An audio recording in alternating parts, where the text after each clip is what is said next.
Hola, no te quiero hacer perder mucho el tiempo, así que voy directa al grano.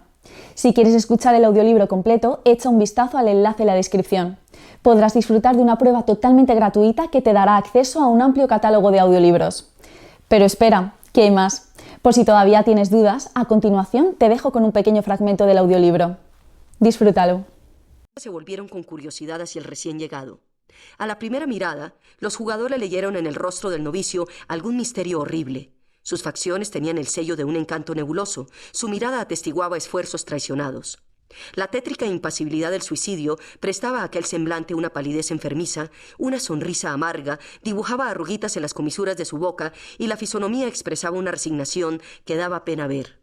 Una pasión más mortal que la enfermedad, una dolencia más despiadada que el estudio y el talento alteraban la cabeza de aquel joven. El joven llevaba un frac de buen gusto. Sus manos mostraban una limpieza dudosa. En fin, hacía 2 días que no llevaba guantes. Aquel rostro tenía aún 25 años y el vicio en él parecía ser solo un accidente. El joven se presentaba allí como un ángel sin resplandores, perdido en su camino. Por eso, todos aquellos profesores de vicio e infamia estuvieron a punto de gritar al novicio: «¡Sal de aquí!». Este caminó hacia la mesa, se quedó de pie, arrojó sin pensar al tapete una moneda de oro que rodó por el negro. Luego lanzó al tallador una mirada a la vez turbulenta y serena. Los viejos no hicieron apuesta, pero el italiano apuntó su oro en oposición al juego del desconocido. El tallador mostró las cartas y pareció desear buena suerte al recién llegado. «Encarnado, par, paso», dijo oficialmente el tallador. Un estertor sordo salió del pecho del italiano al ver cómo caían de uno en uno los billetes que le arrojó el banquero. En cuanto al joven, no se conoció su ruina sino en el momento en que se alargó la paleta para recoger su último Napoleón. «Es sin duda su último cartucho», comentó el croupier sonriendo. «Es un botarate que va a tirarse al río», respondió uno de los asiduos. «¡Ah!», exclamó el portero. «Si hubiéramos imitado al señor», dijo uno de los viejos a sus compañeros señalando al italiano. Todos miraban al afortunado jugador. El joven pasaba sin reclamar su sombrero, pero el viejo se lo devolvió sin decir nada.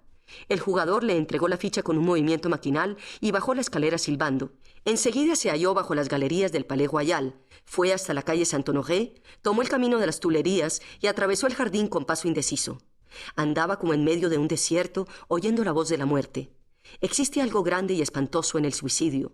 Entre una muerte voluntaria y la esperanza cuya voz llamaba a un hombre a París, solo Dios sabe cuántas concepciones chocan, poesías abandonadas, gritos ahogados y obras maestras malogradas. Cada suicidio es un poema sublime de melancolía. El desconocido fue asaltado por 1000 pensamientos que cruzaban por su alma. De pronto fue dominado por una convulsión de vida que se rebelaba todavía contra la idea de suicidio. Se encaminó hacia el Puente Real pensando en las últimas extravagancias de sus predecesores. Al llegar al punto más alto de la bóveda, miró el agua con aire triste. Una vieja le dijo, riendo, que era mal tiempo para ahogarse, el agua del Sena estaba muy fría. El joven respondió con una sonrisa llena de ingenuidad que demostraba el delirio de su resolución. Una muerte en pleno día le pareció innoble y resolvió morir durante la noche a fin de entregar un cadáver indefinible a aquella sociedad que desconocía la grandeza de su vida. Siguió, pues, su camino y se dirigió hacia el muelle Voltaire. Al llegar al escaparate de una estampería, aquel hombre casi muerto se encontró con una mujer joven que bajaba de un lujoso coche. Contempló con deleite a aquella encantadora persona. La mujer entró a la tienda, hizo que le enseñaran álbumes y colecciones de litografías. Regateó y compró cosas de estas por valor de algunas monedas de oro. El joven, en el umbral de la puerta, ocupado al parecer en mirar los grabados del escaparate, cambió con la bella desconocida la mirada más penetrante que puede lanzar un hombre contra una de esas miradas indiferentes lanzadas al azar sobre los transeúntes. ¿Qué era él para ella? Una admiración más, un deseo inspirado, el cual, a la noche, le insinuaría dulces palabras. El joven siguió mirando láminas y no se volvió cuando la desconocida subió de nuevo a su coche. Los caballos arrancaron. Aquella última imagen del lujo y de la elegancia se eclipsó como iba a extinguirse su vida. Anduvo con paso melancólico a lo largo de las tiendas. Al pasar por donde no había tiendas, se puso a contemplar el Louvre, el Instituto, las torres de Nuestra Señora, las del Palacio y las del Puente de las Artes. Aquellos monumentos parecían adquirir una fisonomía triste al reflejar las grises tintas del cielo, cuyas raras luces conferían un aire amenazador a París. De este modo, la naturaleza conspiraba con todo eso para sumir al que iba a morir en un éxtasis doloroso. El joven, presa de aquel poder maléfico, sentía que su organismo llegaba poco a poco a los fenómenos de la fluidez. Quiso sustraerse de las titilaciones que producían en su alma las reacciones de la naturaleza física y se dirigió a una tienda de antigüedades con la intención de dar paso a sus sentidos o de esperar allí la llegada de la noche. Volvió a caer pronto en sus vértigos y siguió viendo las cosas bajo extraños colores o animadas por un ligero movimiento cuya causa estaba en una circulación irregular de su sangre. Pidió que lo dejaran ver lo que había en la tienda por si encontraba algunos objetos raros que le convinieran. A la primera ojeada, la tienda le ofreció un cuadro confuso en el que chocaban unas con otras cosas divinas y humanas. Cocodrilos, monos y boas, disecados, sonreían a vidrieras de iglesias, parecían querer morder a los bustos, correr tras las lacas o subirse a las arañas de cristal. El principio del mundo y los sucesos del ayer casábanse con grotesca candidez. Una máquina para dar vueltas al asador estaba puesta sobre una custodia, un sable republicano encima de un arcabuz medieval. Madame du Barry, pintada al pastel por Latour, con una estrella en la cabeza, desnuda y en una nube, parecía contemplar con concupiscencia una pipa india, como queriendo adivinar la utilidad de las espiras que serpenteaban hacia ella. Los instrumentos de muerte yacían mezclados con utensilios de vida. Todos los países de la tierra parecían haber dejado allí algún resto de sus ciencias, una muestra de sus artes. Era una especie de estercolero filosófico en el que nada faltaba, ni la pipa larga adornada con plumas blancas del salvaje, ni la chinela verde y oro del serrallo, ni el yagatán del moro, ni el ídolo de los tártaros. Había desde la vejiga para tabaco del soldado hasta el copón del sacerdote y de las plumas de un trono.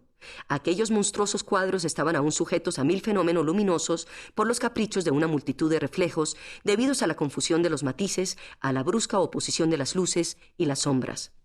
El oído creía percibir gritos interrumpidos, la mente dramas inacabados y la vista luces mal apagadas. Por fin, un polvo tenaz extendía su velo sutil sobre todos aquellos objetos, cuyos ángulos multiplicados y numerosas sinuosidades producían los efectos más pintorescos.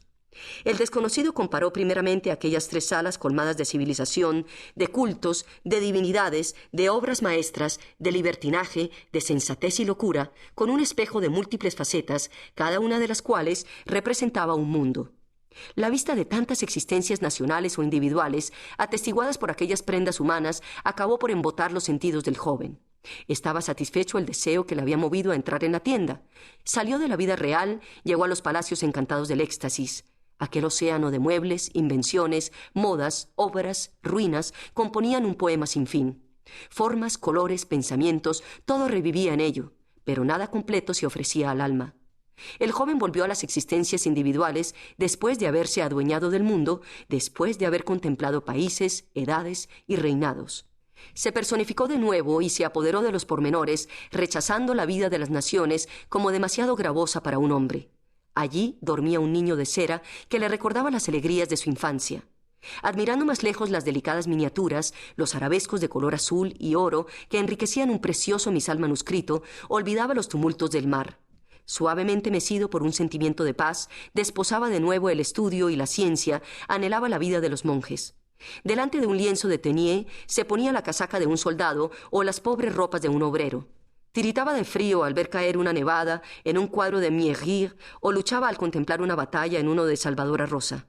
Se hacía a todos los goces y los dolores, se apoderaba de todas las fórmulas de existencia, derrochando y esparciendo tan generosamente su vida y sus sentimientos de aquella naturaleza plástica y vacía que el ruido de sus pasos resonaban en su alma como el sonido lejano de otro mundo, como llegar el rumor de París a las torres de Nuestra Señora. Al subir la escalera interior que conducía a las salas del piso primero, vio escudos, panoplas, tabernáculos esculpidos, figuras de madera colgadas de la pared. Perseguido por las formas más extrañas, el joven caminaba por los encantos de un sueño. Cuando entró en las nuevas salas, el día comenzaba a morir. Pero la luz parecía inútil a las riquezas resplandecientes de oro y plata que allí yacían amontonadas. Los caprichos más costosos de los muertos malgastadores, después de haber poseído varios millones, estaban en aquel vasto bazar de las locuras humanas.